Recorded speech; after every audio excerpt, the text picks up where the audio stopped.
Da,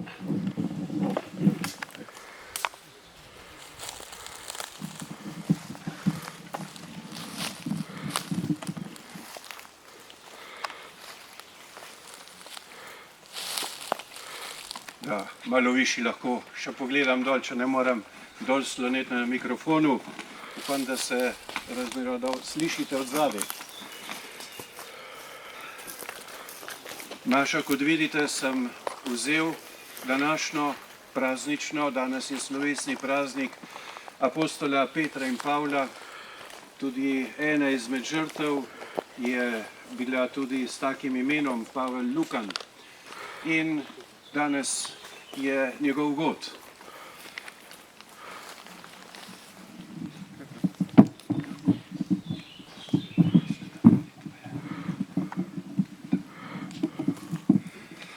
In današnja Božja beseda je taka, da nas kar nekako poveže tudi s to našo daritvijo svete maše, spominsko sveto mašo na tiste težke, krute dogodke, ki so jih tukaj ti kraji doživljali pred 77 leti. 77 let je že kar lepa doba časa. In poglejte, še vedno ostaja spomin na te težke dogodke. Mnogi nosijo v srcu žalost, jaz tudi. V času te druge svetovne vojne sem izgubil 4 strice, ki pa ne vem, kje so. In prav gotovo je tudi tisto, kar čutiš v sebi, pa bi rad nekako povedal navzven, kar ostaneš brez besed. Najprej je vprašanje, zakaj. Potem je vprašanje, kako se je lahko to zgodilo. Tretjič, ali je sploh možno, da obstajajo taki ljudje, ki povzročajo tako hudo zlo nad drugim. In potem še tisto zadnje vprašanje, ki si ga vsak človek zastavlja, pa pravimo, kako je mogoče, da Bog dopušča tako krutost in tako hudobijo med nami, med ljudmi. Prav gotovo so to vprašanja, na katere nimamo odgovorov. Jih lahko iščemo, jih lahko premišljujemo. Mnogokrat se tudi v nas lahko poraja bes, jeza in seveda tudi se lahko poraja tudi sovraštvo, kar pa prav gotovo temu nič ne doprinese in ničesar ni takega, kar bi lahko zamenjalo to, da bi se prav gotovo lahko zgodilo, da se bi najraje želeli maščevati. Današnja Božja beseda nam govori o dveh velikih mož, pravimo prvaki apostolov, Petra in Pavla. V prvem berilu smo poslušali, kako je apostol Peter bil uklenjen z verigami. Poglejte, soroden dogodek. Kaj se je dogajalo takrat? Herod je dal veliko teh kristjanov, prvih kristjanov zapreti in ker je videl, da je bilo to ljudem všeč, marsikatera žrtev je že bila, pa je vedel, da je Peter eden od tistih glavnih, pa je dal še njega zapreti. Zato, ker je bilo ljudem všeč.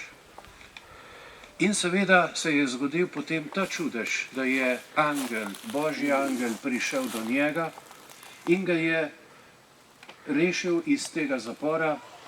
Tudi, kot smo slišali, sta bila 2 stražnika poleg njega, ki nista opazila, da je on šel ven, mimo drugih straž. In tudi Peter se tega ni točno zavedal. Verjetno je takrat mislil, da sanja, da se mu to dogaja. Šele ko je bil na cesti in mu je angel povedal, kam naj gre, je šele odkril, da je bil to resnično Božji poseg.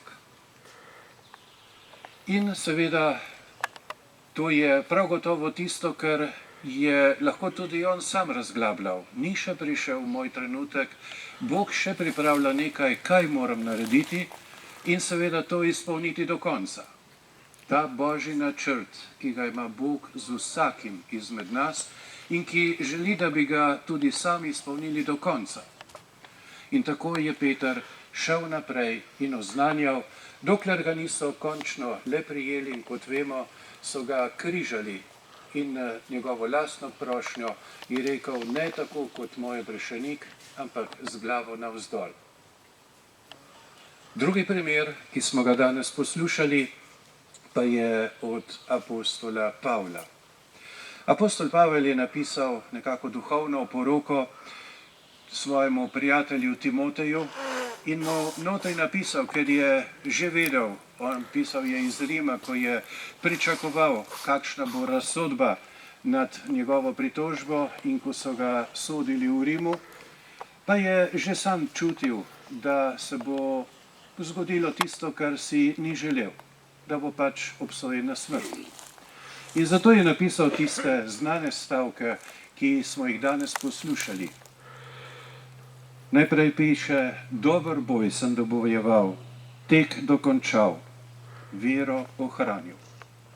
Čaka me Božja moč in Božja pravičnost, ki me bo sodila in bo dognala, kaj je tisto, kar sem naredil v svojem življenju in kako. In potem še drugi stavek, ki je še močnejši. Govori pa takole. Gospod mi je pomagal in dal moč, da bi se po meni oznanjevanje dopolnilo in bi ga slišali vsi narodi. Samo en primer.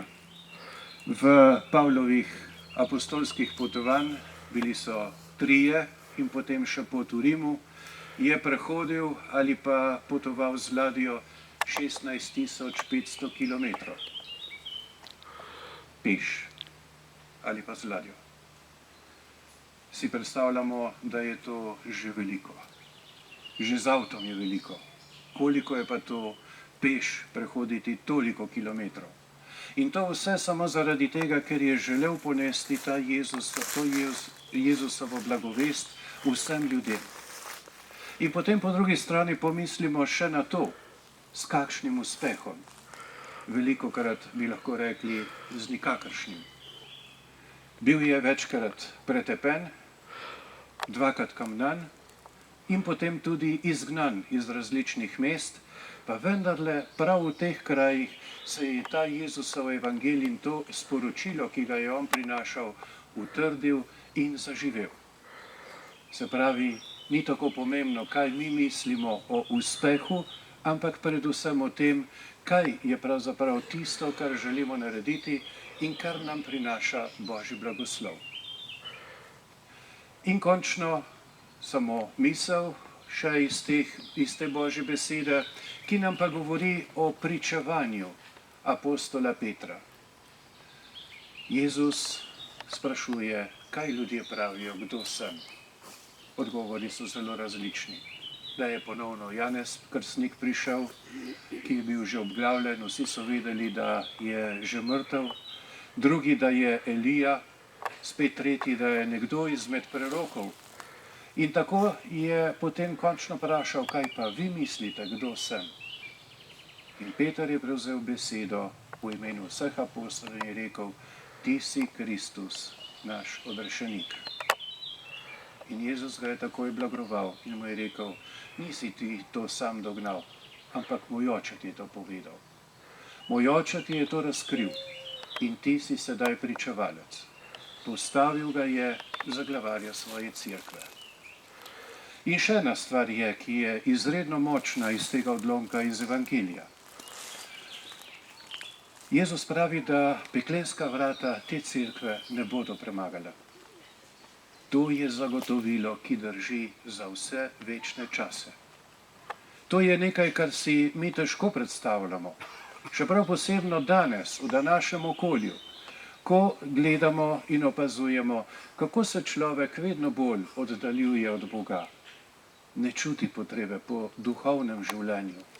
Ne čuti potrebe po tistem, kar bi moral in želel narediti, kar je morda že iz otroških let pridobival, pa seveda potem počasi ne potrebujemo več Boga in zgleda, kot da on že skoraj nima več mesta v našem življenju. Poglejte, če pogledamo nazaj, kaj se je dogajalo v tistih medvojnih in povojnih časih, tudi mi opažamo, nad kom se je ta revolucija najbolj znesla, prav nad vernimi ljudmi. Že samo po sebi je bila ta revolucija tista osnova, ki je odklanjala vsako duhovno življenje. In tisti, ki je bil veren, tisti, ki je bil pošten, tisti, ki je čutil v sebi, da mora biti Bog na prvem mestu, je bil takoj odstranjen. Ali je bil zaprt, ali je bil ubit. Koliko je takih žrtev in mi jim pravimo, da so to pričevalci in mučenci zaradi vere. Ker prav gotovo je bila v srčiki osnova prav to, da zaradi vere, zaradi pokončnosti, zaradi zvestobe, iskrenosti moraš doživeti smrt. Nekaj podobnega, kot sta doživela Peter in Pavel v svojem času. Danes pa seveda zgleda, kot da teh mučencev in mučenk nimamo tako na pretek, ampak se tudi nam dogaja, da je današnji čas odprt prav zato, da človeka počasi, a vztrajno odvrača od Boga. Takrat, ko izgubimo tudi to duhovno osnovo, ki je bistveni sestavni del vsakega človeškega bitja, potem prav gotovo ne najdemo tiste moči in tiste opore, ki bi nas vodila dejansko po pravi poti. Ko se danes spominjamo na vse te naše žrtve, ta pretresljiva slika, dve sliki, ki nam kaže ta trenutek, ko so jih izkopavali, nam pokaže zlobo človeštva. Po drugi strani pa nam kaže tudi odrešenje. Ti ljudje so umrli zaradi jasnih načel. Ti ljudje so umrli zaradi vere. In prav gotovo je tudi, da je pogled, ki je osredotočen ne samo na ta svet, usmerjen na drugi svet, v večno življenje.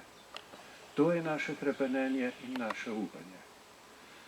Tako bomo nebeškega Očeta prosili, naj ta spomin, ki ga danes beležimo, ostane kot spomin in kot priča, da se to ne sme nikoli več dogajati.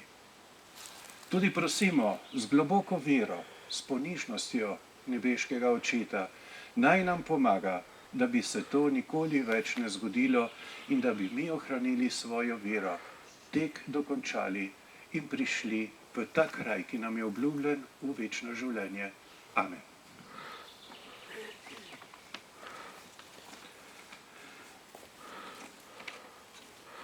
Izpovejmo vero. Verujem v enega Boga, Očeta vsemogočnega, stvarnika nebes in zemlje, vseh vednih in nevednih stvari, in v enega Gospoda Jezusa Kristusa, edinorojenega Sina Božjega, ki je iz Očeta rojen pred vsemi veki in je Bog od Boga, luč od luči, pravi Bog od pravega Boga, rojen neustvarjen, enega bistva z Očetom in je po njemu vse ustvarjeno, ki je zaradi nas ljudi in zaradi našega zveličanja prišel iz nebes in se je utelesil po Svetem Duhu iz Marije Device in postal človek. Bil je tudi križan za nas, pod Poncijem Pilatom je trpel in bil v grob položen in tretji dan je od mrtvih vstal po pričevanju pisma in je šel v nebesa, sedi na desnici Očetovi in bo spet prišel v slavi soditi žive in mrtve in njegovemu kraljestvu ne bo konca. In v Svetega Duha, Gospoda, ki oživlja, ki izhaja iz Očeta in Sina, ki ga z Očetom in Sinom molimo in slavimo, ki je govoril po prerokih, in eno sveto katoliško in apostolsko cerkev, priznavam en krst odpuščanja grehov in pričakujem vstajenja mrtvih in življenje v prihodnjem veku. Amen.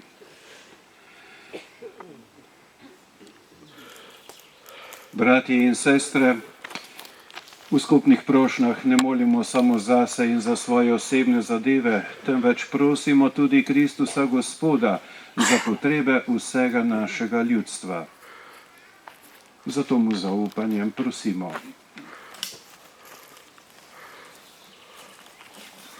Prosimo Jezusa, delivca duhovnih vrednot, za vse, ki še ne verujejo.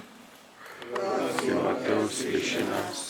Prosimo Jezusa, ki je Bog med nami, za vse, ki se danes ne morejo udeležiti Božje službe. Gospod, prosimo te za po nedolžnem pomorjenju v Češirkovem gozdu. Na njihova žrtev ne bo pozabljena in naj doprinese k boljšemu razumevanju v našem narodu. Gospod, prosimo te za vse pomorjene duhovnike med in po vojni. Na njihova žrtev izprosi novih duhovnih poklicev. Prosimo te, usliši nas. Gospod, prosimo te za vse tiste, ki so branili svoj dom, vero, kulturo in so zato pretrpeli mučeniško smrt. Prosimo te, usliši nas. Naj bo z njihovo krvjo blagoslovljena naša domovina Slovenija. Prosimo te, usliši nas. Prosimo Jezusa, odrešenika vseh ljudi, za pomoč in tolažbo našim ranjenim. Prosimo te, usliši nas. Gospod Jezus Kristus, v Tvojem imenu smo zbrani in zaupamo v Tvoje obljube, da nas boš vedno uslišal. Poglej na nas in nam pomagaj, da bomo živeli v miru in po Tvoji volji, ki živiš in kraljuješ vekomaj.